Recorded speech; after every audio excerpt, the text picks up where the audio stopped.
Hello and welcome back to Only with James, the podcast. I'm your host, James, and today we're going to talk about something that so many people around the world struggle with but deeply want to achieve: learning English. For many, English feels like a mountain that's too high to climb. You might feel nervous, you might feel stuck, or maybe you've been trying for years without seeing real results. But what if I told you there's actually an easier way? A way that doesn't feel heavy, boring, or frustrating, but instead feels natural, fun, and effective. In today's episode, I'm going to share with you the easiest way to learn English. Not complicated textbooks, not endless grammar drills, but methods you can use every single day, even if you're busy, even if you don't have much confidence, and even if you're starting right now. So, grab your headphones, relax, and let's dive into this journey together. Because by the end of this episode, you'll discover that learning English doesn't have to be difficult. It can be the easiest and most enjoyable part of your day. All right, let's get started. The very first step to learning English the easy way isn't about books, grammar, or vocabulary lists. It's about your mindset. Let me explain.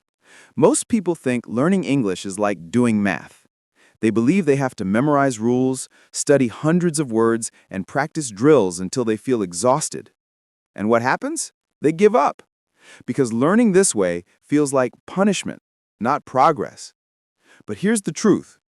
The easiest way to learn English is to stop thinking of it as a school subject and start treating it as a skill, just like riding a bike or playing a musical instrument.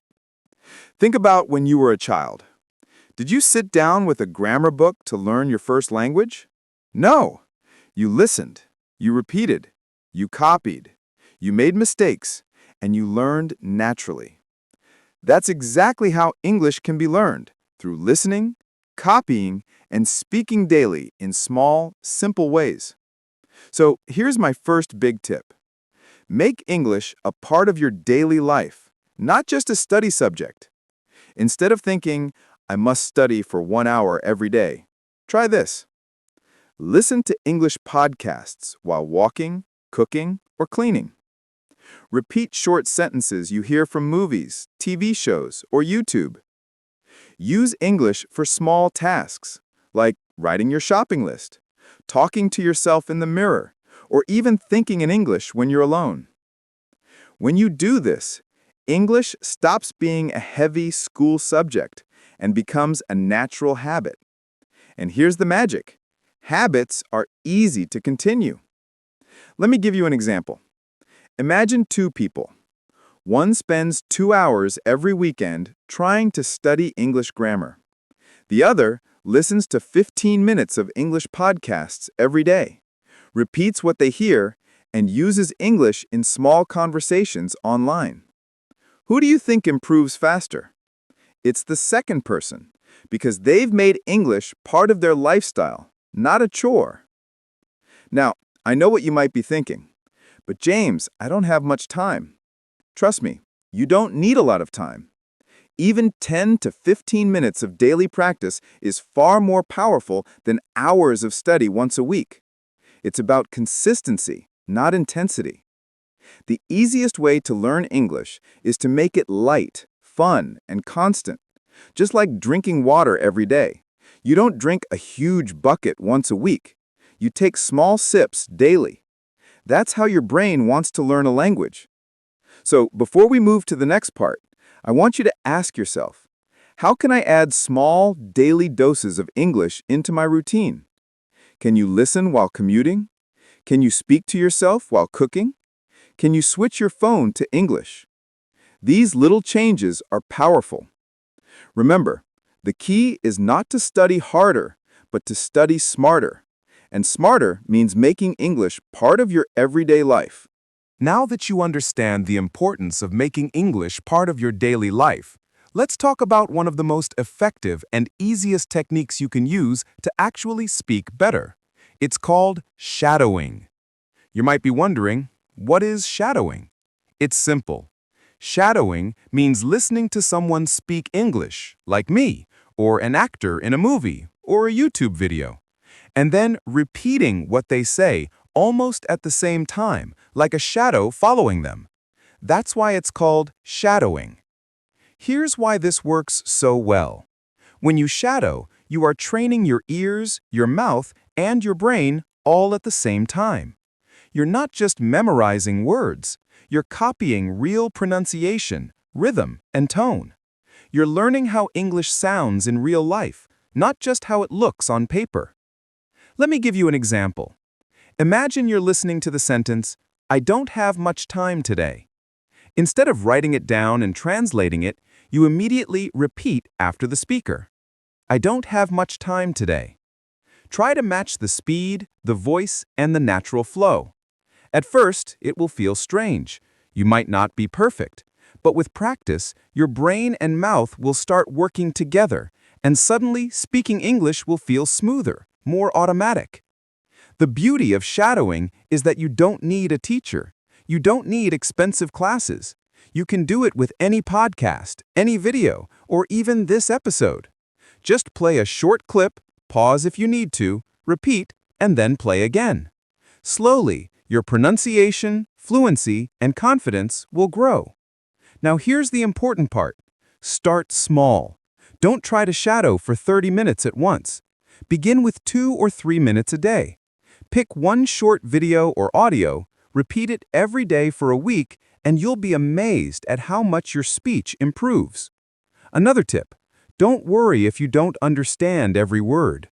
Shadowing is not about translation. It's about sound, rhythm, and confidence. Understanding will come naturally as your ears adjust. I want you to imagine something. Imagine you do shadowing for just 5 minutes every day for 1 month. That's about 150 minutes of practice, over 2 hours, and not boring, heavy studying, just repeating and practicing naturally. Do you see how powerful that is? Small steps, big results. And here's the best part. You can do it anywhere. Walking to work, cooking dinner, even sitting on a bus. Put in your headphones, listen, and repeat quietly. Nobody needs to know you're practicing. It's your secret tool. So my challenge for you is this. After this podcast, choose one sentence you like and shadow it 5 times. That's it, just 5 times. Tomorrow, do it again. By the end of the week, you'll feel a difference in your confidence and pronunciation. Shadowing is one of the easiest, fastest, and most natural ways to learn English. You don't need perfect grammar. You don't need big textbooks. You just need your ears, your voice, and a little bit of courage to copy. And remember, children learn their first language by copying. That's why shadowing works. It makes you learn like a child, naturally, without pressure. All right. Now that you understand how to make English part of your daily life and you've discovered the power of shadowing, let's talk about another huge problem that many learners face: vocabulary. Most people believe that in order to speak English well, they must memorize hundreds, even thousands of words. So they buy vocabulary books, they make long word lists, and they try to memorize them like a robot. But what happens? After a week, they forget most of those words. They feel frustrated, and they start to believe that English is too hard. But here's the good news. You don't need to memorize thousands of words at once. The easiest way to learn English vocabulary is to learn the right words in the right way. Let me break it down for you. First, focus on useful vocabulary, not random words. For example, if you're learning English for daily life, you don't need to know difficult scientific words. You need the words you can use in conversations. Words about food, work, family, hobbies, and travel. If you master just 1,000 of the most common English words, you will understand around 80% of daily conversations. Isn't that amazing? Second, don't just learn single words, learn phrases and expressions. Why? Because phrases are how people actually speak. For example, instead of memorizing the word time, learn the phrase, "I don't have time right now." Instead of memorizing the word hungry, learn, I'm really hungry, let's eat. These are ready-made sentences you can use immediately. They make your speaking faster and more natural. Third, use repetition with context. That means you should see and hear the same word or phrase many times in different situations. For example, you hear the phrase, "What do you mean?" in a movie. Then you hear it again in a podcast. Then you try saying it in your own conversation. After a few times, you never forget it. That's because your brain learns better through context, not translation. Here's a little exercise you can do. Choose one short podcast or video every day. Write down 3 useful phrases that you hear. Repeat those phrases aloud at least 5 times. Try to use one of them in your own conversation or even talk to yourself in the mirror. If you do this every day, you will learn over 1,000 useful phrases in just 1 year. And not just memorized words, but phrases you actually know how to use. Now, let me give you a practical example. Imagine you watch a TV show and you hear the phrase, "That sounds good." Instead of just writing it down, repeat it. Use it. Say it in different situations. Dinner at 7? That sounds good. A trip this weekend? That sounds good. The more you use it, the easier it becomes. This is the secret. Vocabulary should not live in your notebook, it should live in your mouth. If you only write words down, they stay on paper.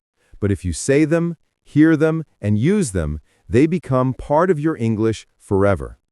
And remember, you don't need to learn everything at once. Just 3 phrases a day is enough.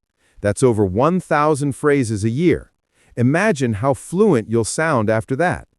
So, my friends, if you want to build vocabulary the easy way, stop forcing yourself to memorize boring word lists. Instead, listen, repeat, and use real phrases from real conversations.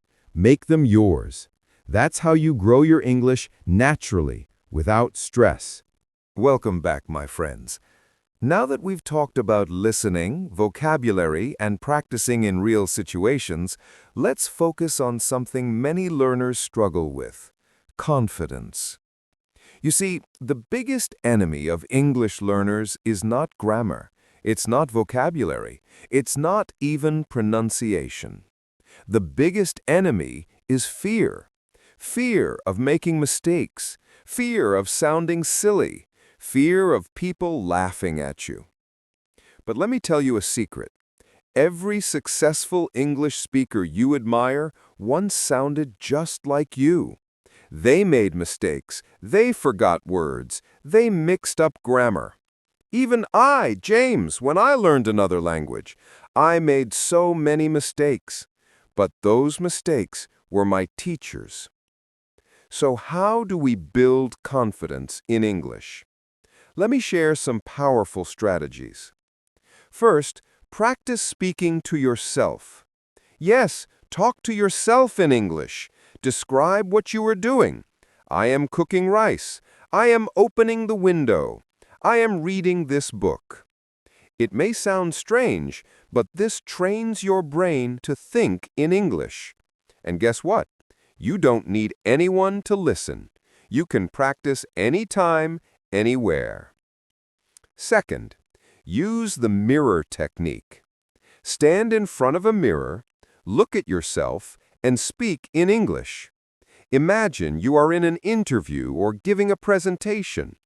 This helps you control your body language, your facial expressions, and your pronunciation. You'll notice that over time, your confidence will grow. Third, accept mistakes. Mistakes are not bad. They are proof that you are learning. Every time you make a mistake, you are one step closer to speaking fluently. If someone corrects you, don't feel embarrassed, feel grateful. It means you are improving. Fourth, join an English-speaking community. It could be a local club, an online group, or even a language exchange partner. The more you surround yourself with English conversations, the faster your confidence will grow. Remember, Confidence is not built in silence. It is built in practice. And finally, celebrate small victories. Did you understand a whole English podcast today? Celebrate it. Did you have a short conversation with a friend in English? Celebrate it. Did you learn 5 new words this week? Celebrate it. These small victories will keep your motivation high and your confidence strong. So here's the truth. Fluency is not about being perfect. Fluency is about being brave enough to use the English you know right now, today. My friends, as you practice listening and speaking through this podcast, remind yourself every day, I can do this. I am improving. My English is getting better and better. That is the mindset of a confident English learner.